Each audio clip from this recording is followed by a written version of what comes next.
every day you see a black man being killed by the police. Let's talk about this black man that was just killed. Yeah, George Floyd. George Floyd. The man was being stopped because, not just because he did something, but because he fit the description of somebody that was trying to pass off a fake $20 bill. Doesn't even mean that he actually did it. They said he looked like the person that did it. And that was worth his life. $20 for my African viewers. That's 100 cedi. His life was worth 100 cedi. At that point, they killed him over 100 cedi. You talk about Eric Gardner, the other I Can't Breathe victim. They killed him because he was selling cigarettes. I'm smoking a cigarette right now for a reason. In honor of Eric Gardner. I wish I had a hoodie on in honor of Trayvon Martin. But they killed him because he was selling cigarettes on the street. Now, yeah, it's illegal to do that. But should he die for a cigarette? A cigarette. That's what he died for, is a cigarette. The other man died for what the equivalent of 100 cedi. Actually, about 85 cedi. His life was worth 85 cedi. Philando Castile died because he told a police officer that he was carrying a gun legally and told the police officer, don't shoot. But if you think that's crazy, let's talk about people who broke no laws. Trayvon Martin. He died because he was a 16-year-old kid and he had the audacity to want to go to the store and get some candy. And he was killed. Tamir Rice was a 12-year-old kid who was playing in the park, playing cops and robbers with a toy gun in the park. 12-year-old kid. They will kill, if you want to go to America, they will kill your family and not give a damn about it. That's terrible. And you have no recourse. And guess what? All of these cops got away. Can I say something else really quickly? Yeah. Okay.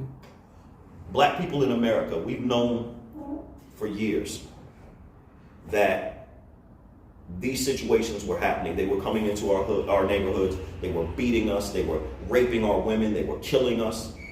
And for years, nobody believed us. Nobody believed anything that we were saying. They said, no, the police don't do that. No, that's not happening. And we didn't have any proof. Well, in the early 90s, a lot more people started getting video cameras, little handheld camcorders. And in 1991, they caught an incident on tape of police officers, 5 police officers beating Rodney King. They beat the man senseless. Go watch the video. And we said, finally, we have proof. We can show them. And we showed the video in court.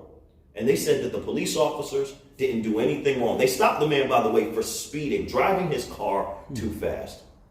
And they beat this man almost to death for driving his car too fast. Wow. They do this to black people every day in America. That's sad. Every day. That's sad. So to my African brothers and sisters, if you want to go to America, don't.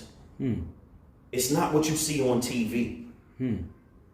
It's not what you see on TV. They hate you there because of your skin. And unless you know how to take your skin off, unless you know how to straighten your hair, make your nose thinner, you will walk in there and be a victim. Wow. And I don't want to see my brothers and sisters dying anymore. I don't want to see any of y'all dead. I'm sorry, I didn't mean to get emotional. I know you want to conduct the rest of your interview. Yeah. It's sad, it's sad. And that brings me to want to ask you, being in America, being an American all your life in America, have you ever faced any challenge from the police? Have you ever had any encounter of a life-threatening event? As a black in America, every encounter with police is life-threatening. Every encounter. However, I've got this scar in the middle of my forehead because a police officer thought I stole my own car. Wow. Because I was a black man driving an expensive car. I've been beaten by police several times in my life. I've been threatened to be killed by police several times in my life. I've been stopped. I've been harassed. I have a friend, Elite Cheatham, who was killed by police because they claimed he robbed a store. He didn't. I have another friend, Frank McQueen, who was killed by police in Philadelphia, Pennsylvania. And the thing about it is, I don't think that I've never met a black man in America who doesn't have a story about the police beating them or harassing them. Or I don't know one black man in the United States of America that doesn't have a story like that. So it's like a normal thing. Every day. And the police never get in trouble for it. Even the police now. Let me tell you what's going to happen with this Floyd situation. The police right now, they've been fired. And they're doing that to calm all the black people down. Everybody, we saw the rally the other day that got a little bit out of control, which it should have. But they want to calm everybody down. So they're saying, black people, we fired the cops. First of all, they committed murder. You get fired. The first time I was fired, I worked at McDonald's. And I got fired for stealing some cheese from the counter. You get fired for stuff like that. Losing your job is not a proper punishment for taking someone's life, for murdering someone. But they fired them so that the black people will calm down. Now what's going to happen is in a few weeks, after everything has calmed down a little bit, the Fraternal Order of Police is going to come in and they're going to advocate for those cops.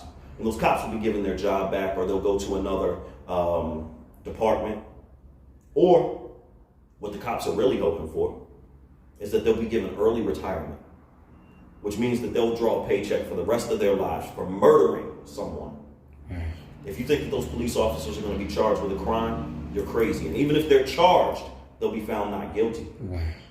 That's terrible. And then they'll go out and kill. Like this Minneapolis thing, this is not the first incident. Philando Castile was killed in the same place.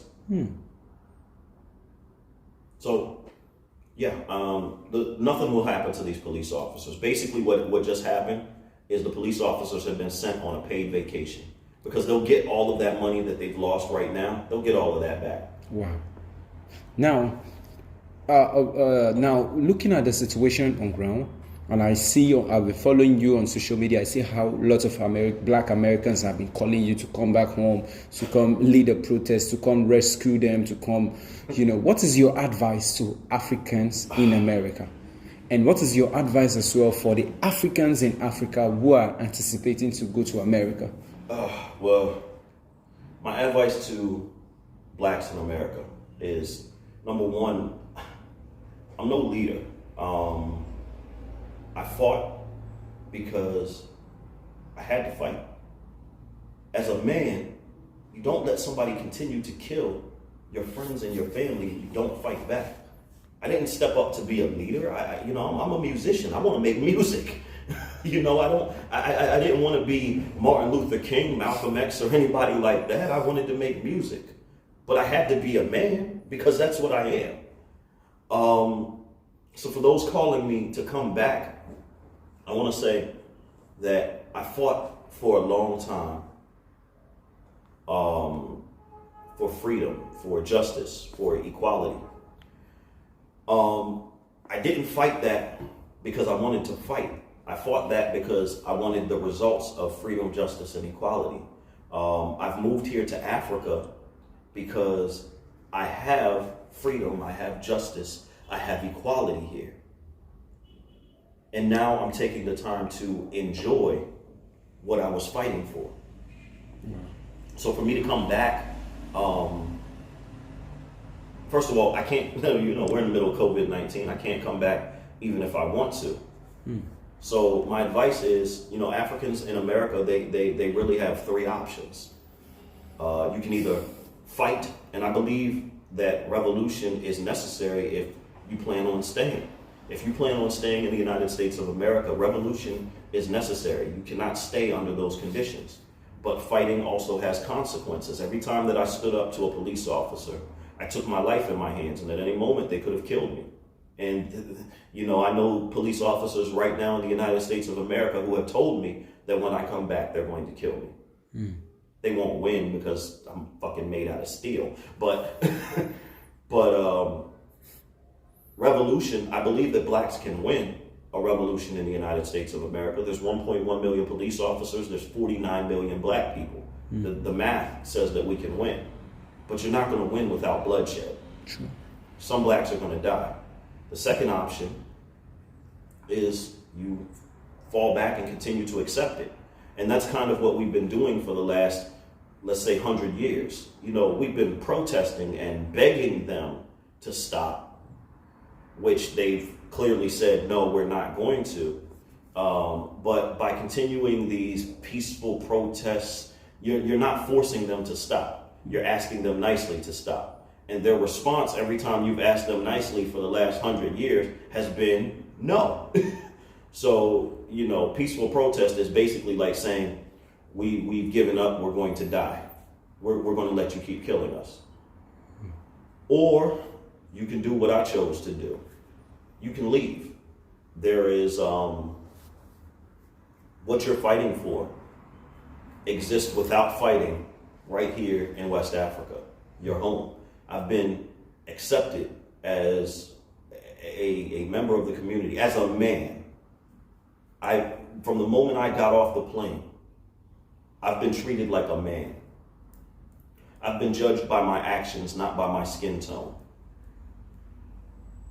It's not, you know, I tell people all the time, it's not paradise. I didn't move to heaven. There are some problems here, just like there are some problems in America. But it's also not the shithole that Donald Trump made it seem like. This place is, you know, as you can see, I've got electricity in my home. I've got running water. I'm sitting here drinking Absolute vodka. I live a very comfortable life. I'm not living, you know, like a pauper or anything like that. I'm living a very comfortable life. But, you know, there are some issues here. You know, the governmental organization is a little bit lax compared to what we're used to in America. But let's be honest, being under the boot of a government is exactly what our problem is. Life is very nice here. So you can choose to return home rather than stay in a place that has never loved you. You've never experienced the American dream. As Malcolm X said, you've only experienced the American nightmare. You can come home. Or you can stay and fight. I think those two are viable options. Or you can choose to just give up and die. Those are the three options you got. Wow. Now to answer your other question, my advice to Africans trying to migrate to America, you gotta be a damn fool. Don't believe what you see on TV. That's TV. That's fantasy. That's fantasy. The reality is, the minute you step off the plane and you walk into the United States of America, you have a target board on your back. I'm sorry, my phone's ringing. But you have a target board on your back. Why would you do that when you have freedom here? I don't get it. I don't get when I hear Africans saying they want to come to America. Everything you need is right here. And I'm going to tell you, there's nothing that America can offer you that you can't get right here in Africa. Nothing. Fact. That's why we deal with fact talk only.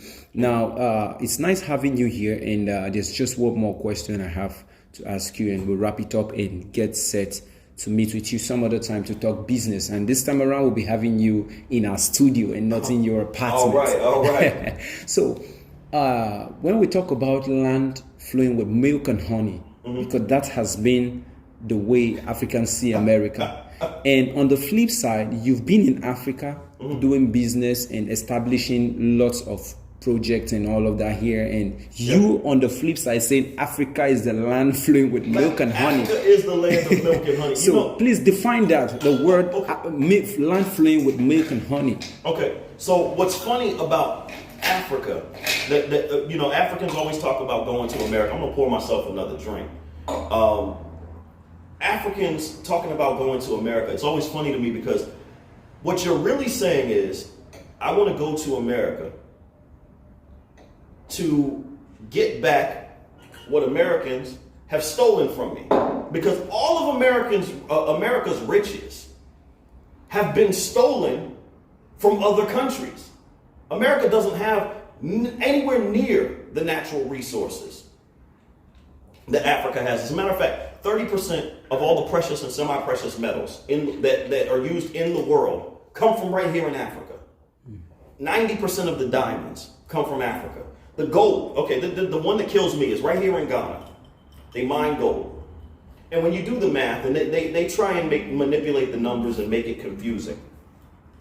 But when you do the math, you find out that what the Western world is paying Africans for the gold that they're pulling out of the ground in Africa is $300 an ounce. Then you realize that the Western world, America in particular, is putting that gold on the world market for $1,700 an ounce. So the riches that are being built in America that you're running after to seek were stolen from you here in Africa. You're running to get back stolen property. In other words, to beg.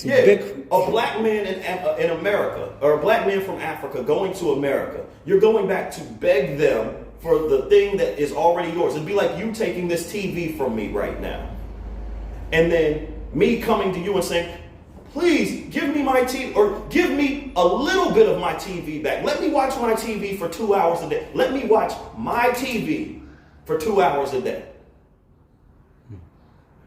Instead of going to America to beg them for what is yours, stop letting them steal it from you in the first place. Stop letting America and Nigeria, stop letting America and Europe and Saudi Arabia come in and steal your oil from you.